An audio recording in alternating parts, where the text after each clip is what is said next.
Welcome back to another technical deep dive here in the debug zone. Today we're tackling a big question and breaking it down with insights from other users. Hopefully this clears up some misconceptions and helps you get the answer you need. So buckle up, stay a little curious, and let's jump right in.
And that's a wrap.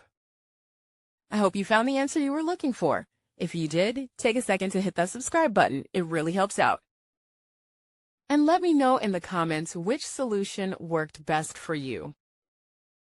See you next time in the debug zone.